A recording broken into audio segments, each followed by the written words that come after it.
The first acquisition closed on a Thursday, and for 3 hours you felt smarter than you actually were. It was a small commercial landscaping company outside Raleigh with recurring contracts, tired trucks, and a seller ready to leave. Purchase price was $1.4 million, financed with senior debt, seller paper, and almost every dollar of cash you had saved. The model said the first business could carry itself while you found the second. That sentence looked harmless in Excel. It became dangerous in real life. 6 months later, you bought the second company, an irrigation repair business with better margins and worse internal systems. 4 months after that, you bought the third, a small tree care outfit with loyal customers and chaotic scheduling. 3 businesses, one thesis, combine back office, cross-sell customers, centralize dispatch, negotiate vendor terms, and create scale. People call that a roll-up when they want it to sound strategic. The detail mattered because integration was now survival. Inside the business, it felt more like holding 3 leaking buckets while telling everyone you owned a water system. The first warning came from payroll, because payroll is where optimistic plans meet real calendars.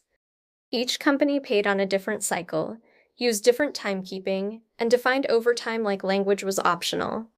Your controller, Mara, showed you the first combined payroll file and did not say anything for 8 seconds. That silence was the forecast.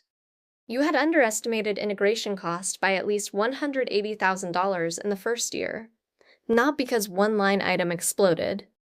Because every small inconsistency needed human time, software cleanup, and leadership attention you had not budgeted. The second warning came from customers.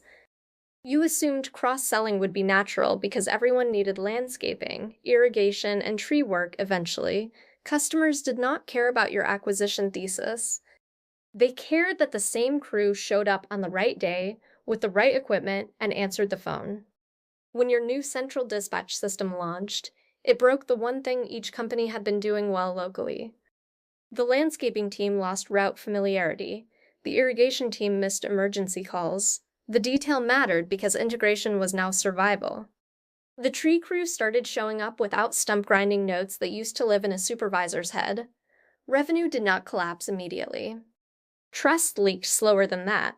By month 3, after the third close, cancellation calls increased enough that Mara created a separate tab labeled Preventable Churn. You hated the tab because it was accurate. The third warning came from culture, which you had treated like a soft issue until it became operating drag. Each seller had built a different kind of company. Landscaping ran on routine, irrigation ran on urgency, tree care ran on judgment and field experience. You tried to standardize all 3 at once, which made each team feel misunderstood in its own specific way. A foreman named Luis said it plainly after a bad Friday schedule meeting. You bought 3 businesses and made all of them feel smaller. That sentence hit harder than the bank covenant report. The bank covenant report was also bad. Debt service coverage was tightening, working capital was thinner than projected, and the seller note payments were no longer abstract. You had built the roll-up assuming shared overhead would create savings faster than complexity created cost. Complexity won the first round. By the end of quarter 2, cash on hand was down to 19 days of operating expenses. 19 days is not a cushion. It is a countdown wearing nicer clothes. You stopped acquisition conversations immediately, even though 2 brokers kept sending targets with cheerful subject lines. No more targets, no more synergy decks, no more pretending growth was the same thing as control. You called a 2-day operating reset with Mara, the 3 general managers, and every department lead who touched scheduling, billing, payroll, or customer service. The first rule was uncomfortable. No defending the thesis. Only name what is breaking and what cash consequence follows. The list filled 2 whiteboards. Duplicate software. Unbilled work orders. Unclear overtime rules. Vendor pricing that looked good locally and bad when combined. Customer complaints trapped in personal phones. Equipment shared without a reservation system. Supervisors approving discounts to preserve relationships without understanding margin. It was not one broken business. It was 3 businesses resisting a structure that had arrived too fast. You rebuilt the plan around sequencing instead of ambition. First, payroll standardization. Second, billing discipline. Third, dispatch by business line, not one forced central queue. Fourth, vendor consolidation only where field operations approved the substitution. Fifth, customer communication from the person they already trusted before introducing the combined brand. That last one mattered more than the marketing consultant wanted to admit. You stopped saying roll-up in meetings, you started saying service reliability. Words changed behavior faster than the org chart did. The detail mattered because integration was now survival. Murrah rebuilt the cash forecast weekly, not monthly, and every manager saw the same runway number. At first, that scared people. Then it clarified decisions. The irrigation manager voluntarily paused 2 hires because the forecast showed exactly what a bad collections month would do. The tree care supervisor moved equipment repair scheduling to Saturdays because weekday downtime was killing capacity. The landscaping GM renegotiated 2 low-margin contracts instead of celebrating revenue that produced no cash. You also had to face the seller relationships. All 3 sellers had notes outstanding. All 3 believed their business had been the good one before integration created problems. They were not entirely wrong. You scheduled separate calls and brought numbers, not excuses. You asked for temporary payment modifications tied to specific stabilization milestones, billing cycle time, churn reduction, and cash runway. 1 seller refused. 1 agreed after 2 weeks. 1 surprised you by saying, "I knew you were moving too fast." He was right, which made the concession more painful. The bank was colder but clearer. They wanted weekly cash reporting, customer churn data, and proof that acquisition spending had stopped. You gave it to them.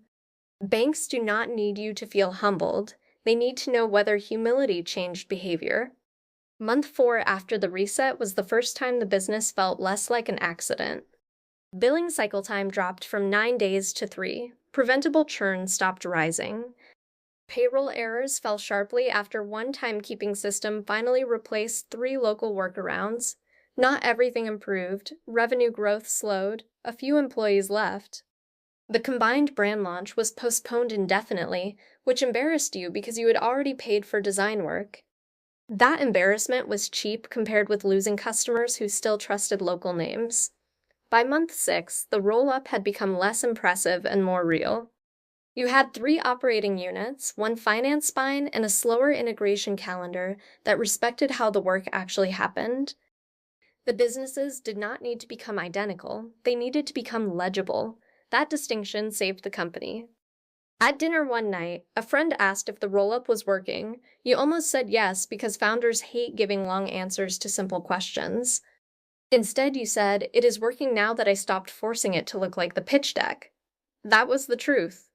Year 1 ended below the original model and above the disaster case Murrah had quietly built after the second acquisition. Debt was still heavy. Cash was still watched closely, but the business was no longer pretending scale had solved integration. You learn that buying 3 businesses is not the same as building 1 company. A roll-up does not break because the spreadsheet is stupid.